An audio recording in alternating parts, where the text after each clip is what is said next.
the 11th day, the 11th month, the 11th hour, bells were rung throughout the world. The war to end wars had had its day. I'm here to present to you Chante Wolf. She's a survivor of 12 years in the United States Air Force, a deployment to the destruction of Iraq during the first Gulf War in 1991. With a degree in anthropology and women's studies, Chante has spent the last 23 years trying to educate herself about why war, who profits, and what are the costs, and how to walk through fear towards peace. Now, in 2014, she sees the vital importance of healing, art, and public conversation for returning veterans with their families and their communities. Chante believes the path towards peace is working with our own heart, thus helping others find theirs. There's an important connection through art, music, dance, writing, and theater, which unlocks hearts. How's that? Chante Wolf.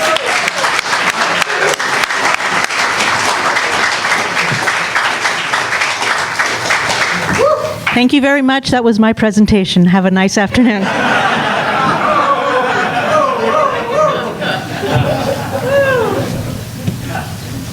No, really.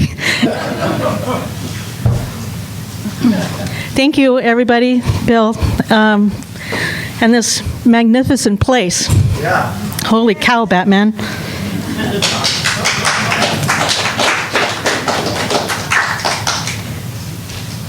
Okay, I'm way older now than when I started the movement.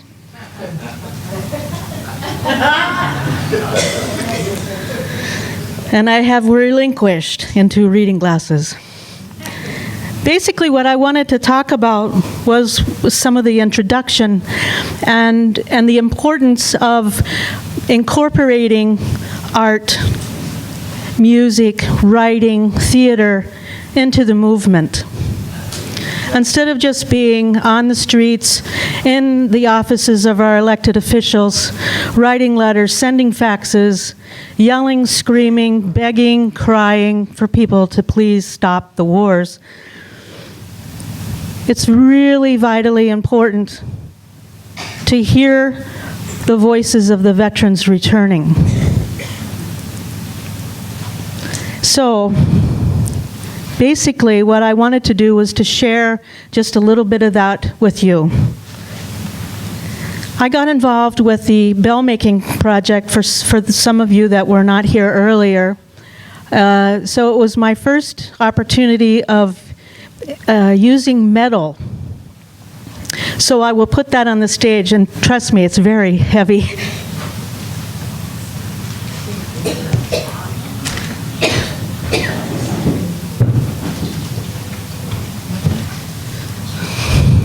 It was also a way for me to express how I felt about bombing. Since my occupation in the military was with the Air Force, that's primarily what our mission was to train pilots so that they could go, and I will say, ejaculate their missions. But what I was trying to say from the rest of humanity in showing the effects of bombing was that humanity, for the majority, 99.9%, are saying, please, no more. So it's just another way of expressing our voices. I wanted to share with you some of the authors that are coming forward, and a little bit of what they're saying, and the importance, the vital importance of giving the access of literature to veterans. And I say this because not all veterans have access to having a book published. If you don't have a degree, they're really not interested. Primarily, the people who get published are the officers. No offense. But it's really very important that we hear from the enlisted, the boots on the ground.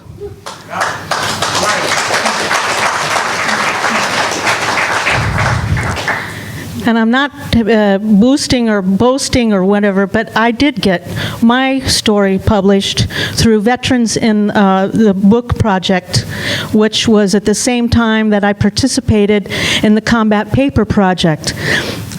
The Combat Paper Project was where I took my uniform along with other military members, and we turned those materials into paper. Now talk about a complete change of the energy while wearing that uniform to putting my hands into the water and turning that uniform into paper on which I was able to express some of my experiences.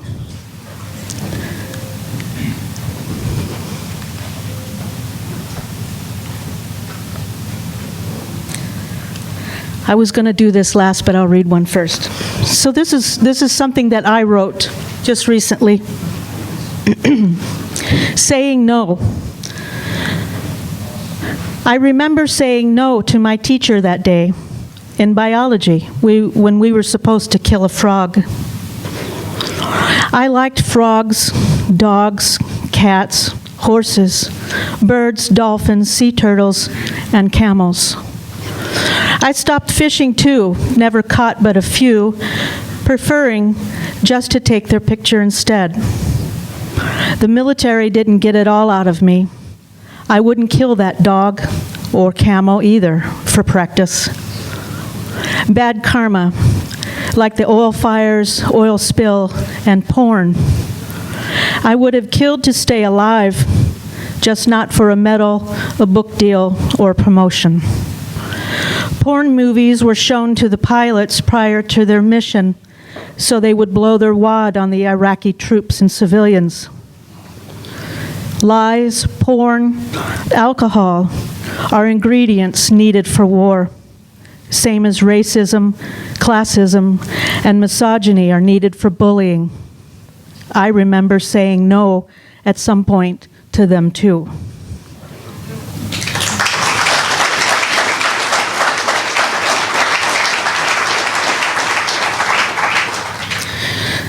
This is a series of books published by Captain Paul Chappell, who is coming here to the Twin Cities in November. I highly recommend reading his work. He is a West Point graduate, and he is now an advocate for peace using the logic and the training that he received from West Point. Again, a very important need to have these words on paper. We can't just have one side of praise and glory and hero worshiping, which is not a reality of warfare. The dangers of blind obedience. In the Army, blind obedience is very dangerous. At West Point, I was taught to question every order I am given to determine whether it is lawful and to ensure that it does not violate the Geneva Conventions. No physical or mental torture, nor any other form of coercion may be inflicted on prisoners of war to secure them information of any kind whatever.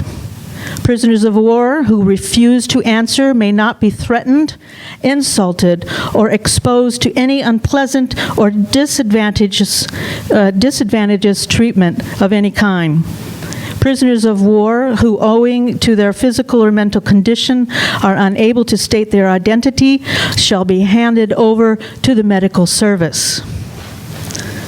This is from a West Point graduate.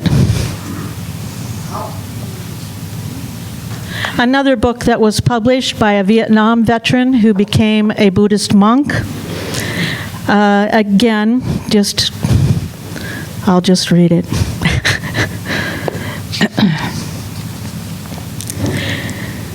Imagine for a moment that you are standing outside in the rain. What do you typically think and feel as rain falls around you? For me, every time it rains, I walk through war. For 2 rainy seasons, I experienced heavy fighting. During the monsoons in Vietnam, the tremendous volume of water leaves everything wet and muddy. Now, when it rains, I am still walking through fields of young men screaming and dying.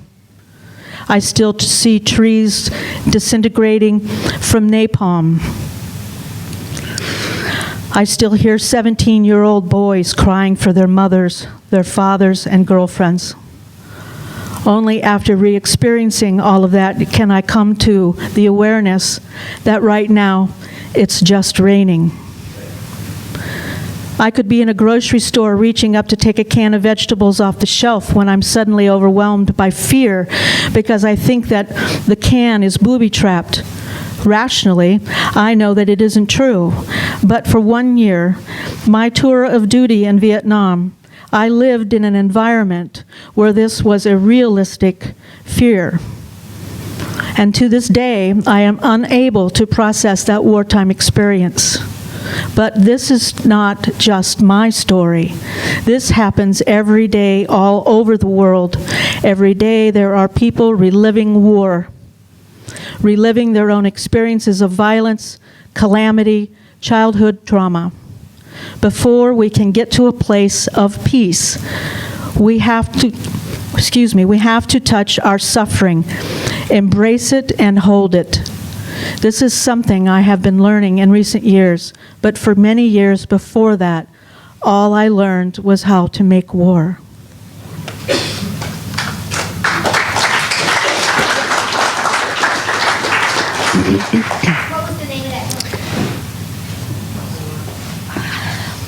The name of the book is At Hell's Gate. It's a very good read. I highly recommend it. The other one prior to that is The End of War by Captain Paul Chappell. Hell's Gate author? Hell's Gate author is Claude Anshin Thomas. And they have Mayday, those books? That I don't know. We'll get them on the board. Thank you. Oh, okay. And I can also, you're welcome to email me. This is just a few. I could give you more. It's a bad habit. I learned it all from Don.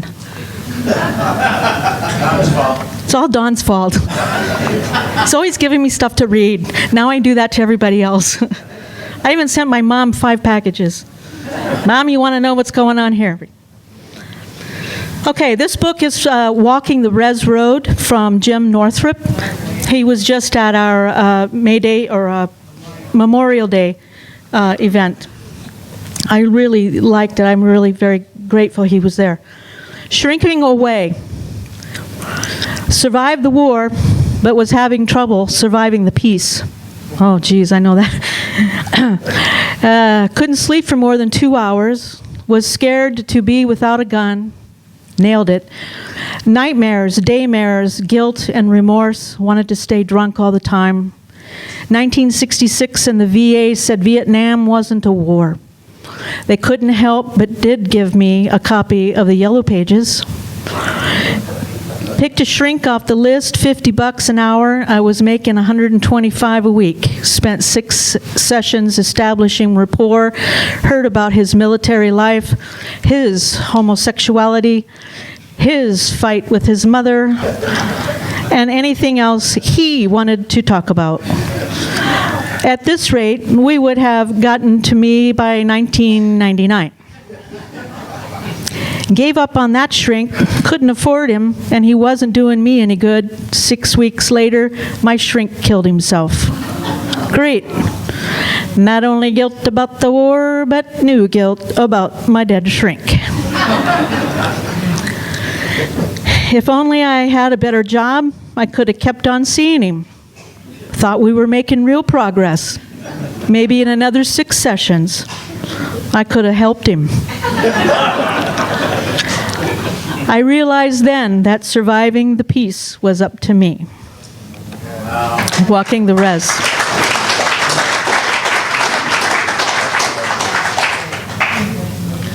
This is another individual. I highly recommend his books.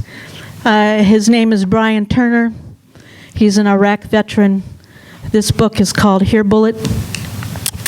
Here Bullet.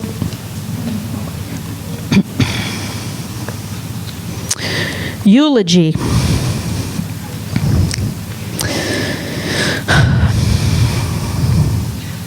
It happens on a Monday at 11:20 a.m. as tower guards eat sandwiches and seagulls drift by on the Tigris River. Prisoners tilt their heads to the west, through burlap sacks and duct tape blind them. The sound reverberates down concertina what coils the way piano wire thrums when given slack. And it happens like this on a blue day of sun when Private Miller pulls the trigger to take brass and fire into his mouth. The sound lifts the birds up off the water. A mongoose pauses under the orange trees, and nothing can stop it now, no matter what blur of motion surrounds him, no matter what voices crackle over the radio in static confusion, because if only for this moment, the earth is stilled. And Private Miller has found what low hush there is down in the eucalyptus shade there by the river.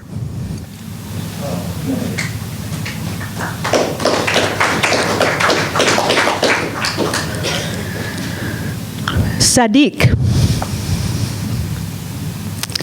It is a condition of wisdom in the archer to be patient, because when the arrow leaves the bow, it returns no more. It should make you shake and sweat, nightmare you, strand you in a desert of irrevocable desolation, the consequences, seared into the vein. No matter what adrenaline feeds the muscle its courage, no matter what God shines down on you, no matter what crackling pain and anger you carry in your fists, my friend, it should break your heart to kill.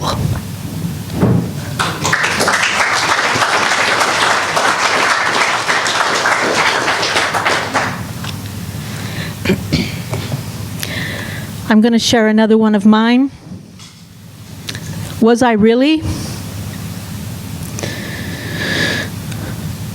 I want to spar with you now, he shouted, because I got points on the martial arts teacher. He was angry because I made him look weak to himself.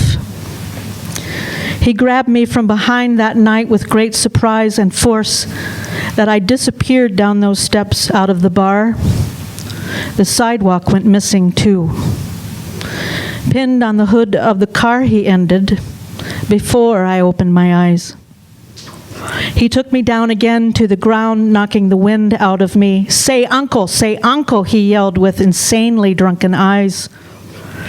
Stalked me for his remaining 2 weeks before PCS, permanent change of station.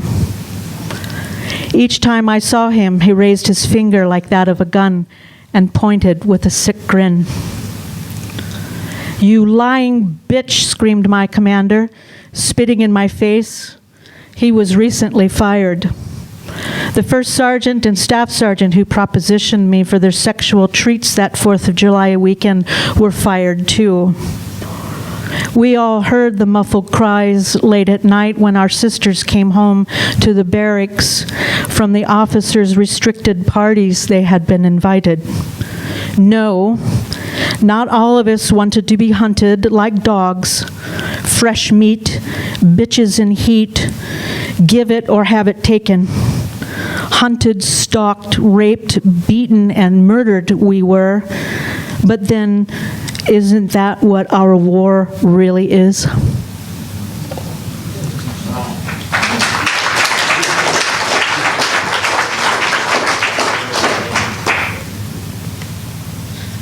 Not that I have an opinion.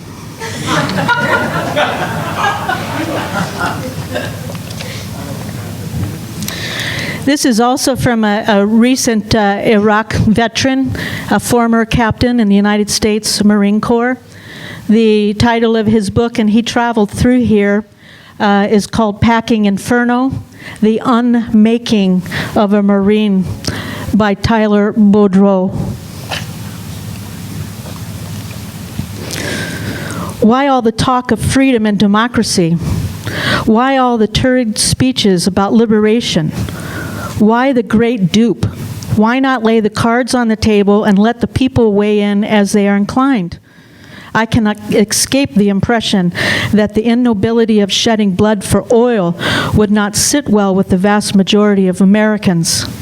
I cannot help but suspect that the greatest beneficiaries of our free-flowing oil are not actually the people fighting for it, and that a closer look at this situation and all the more sensible alternatives available might likely to dissuade them from pressing on any further. I cannot avoid the conclusion that that's why the great dupe, that's why all the fiery rhetoric about terrorists and radicals and extremists. But the provocations merely produced hazy mission statements and discombobulated operations and needless deaths. The true agenda may be concealed from view for a while, but the concealment can really only lead to a conflicted consciousness of our soldiers and our commanders. That is where the truth will ultimately reveal itself. It will reveal itself in the disarray and the desperation that sweeps across the battlefield, because wanton killing only begets more wanted killing, and that is the only kind of killing which remains when the mission is false.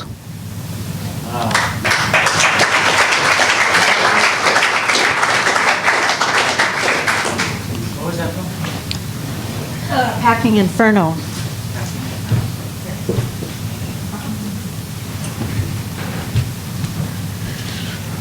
I only got two more. Am I doing all right? Yeah, you're all not bored to tears yet? Huh? Oh, okay.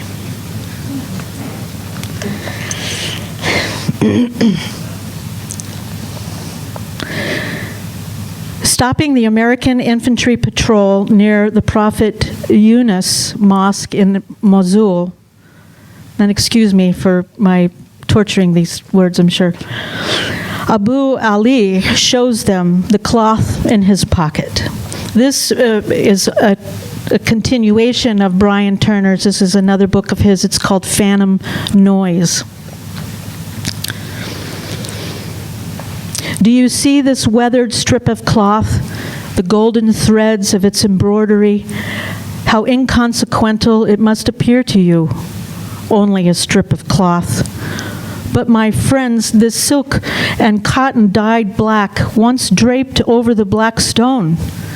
It is from the Kishwa, and it's only with me now because my father made the long journey to the Kaaba, to the house of God, and walked the circles as the angels once circled God's throne. He kissed that black stone and ran between the hills as one must. Before you were even born, his pilgrimage, part of our religion, something I have not yet done. This war of no help in that, believe me. When you address me, do not call me Haji. I have not been so fortunate, and you do not understand the words you speak.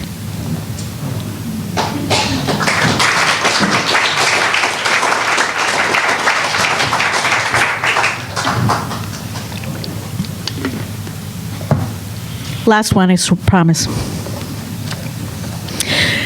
This was mine.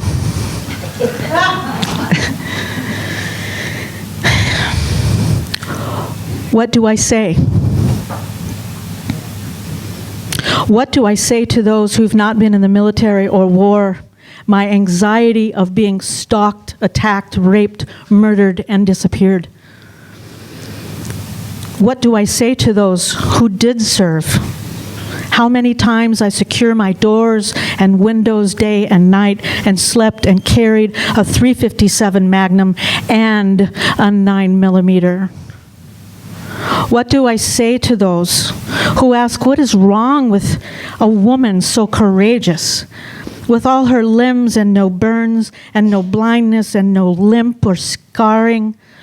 What do I say to those who ask why I fear to travel and to be away from my fortress, my anxiety of being stalked stalked, attacked, raped, murdered, and disappeared? How do I fit back into a community who really don't want me around because I remind them there are things our military men and women cannot say?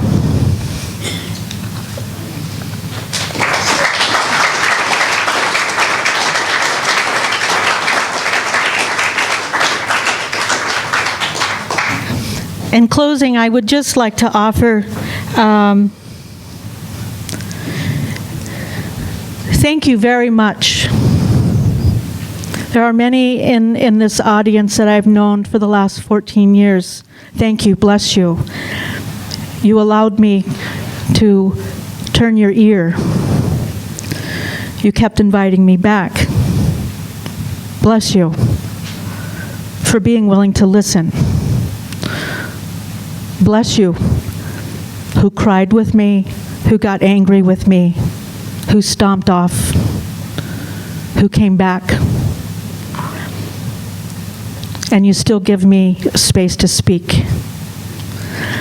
I want to share one more thing, and I'll leave it up here on the stage, and that is a woman who was trying to do another project. It's called 8030. 8,030 military veterans kill themselves each year. I calculated up calculations using the 18 a day and the 22 a day, and for the last 5 years, there have been 35,770 veterans who have killed themselves. That's a lot of soldiers, folks. So Mara Pelekis is doing a project, since her father was one of those in 2002 who killed himself. He was a Vietnam veteran. And she's doing a photo project in which you can take any 22 items you wish. Any 22 items. And take a picture, send it to her website, and she's hoping to have a display that will cover an entire year. Each photograph, each day, representing 22 a day. Thank you very much.